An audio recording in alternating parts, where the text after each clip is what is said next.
baris nyaeta aqimus sholat wa atuz zakat. Sebenarnya pada dasarnya nyaeta sholat salah hiji kewajiban fardu lima waktu. Maka dulu nyaeta ngeluarkeun zakat. Kadang-kadang tina perkara zakat kata kalawan disarpin kalawan make syarat. Kumaha bisa itu wajib urang sadaya melaksanakeun bila mana urang geus mampu. Wajib urang ngeluarkeun zakat disebutkeun zakat harta, zakat mal atau urang zakat na sapertosna sakadar beli bade ngeluarkeun zakat fitrah. Kumaha bisa itu urang sadaya cobi-cobi dauhan Allah dina Al-Qur'an wa yuqimunas sholata wa mimma razaqnahum yunfiqun. Mubayyi kudu ngadegkeun kana sholat kadua nyaeta kudu ngaminatkeun mimma tina perkara mimma tina barang rozaqna anu parantos nalitian awlahum ka aranjeun yunfiquna kudu nanapakeun aranjeun sadaya.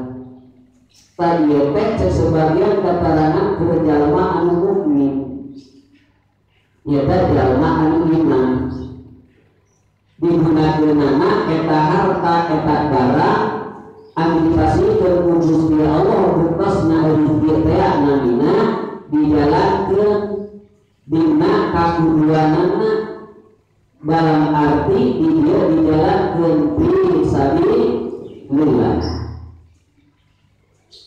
dina jalan Gusti Allah, dina jalan anu dipikareun ku Gusti Allah, dina jalan anu matak ngadatangkeun karidhoan Gusti Allah.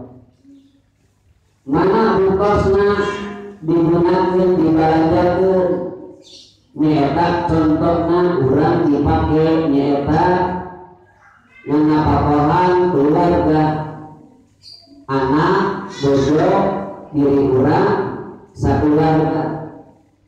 Kumaha sakitu urang sadaya kade puputun bisi mah bisi beri urang geus kalibaskeun nyaeta kajalmi anu geus bisa kajalmi anu geus mampu wayahna tunantu kudu dikaluarkeun disebutkeun jahatna.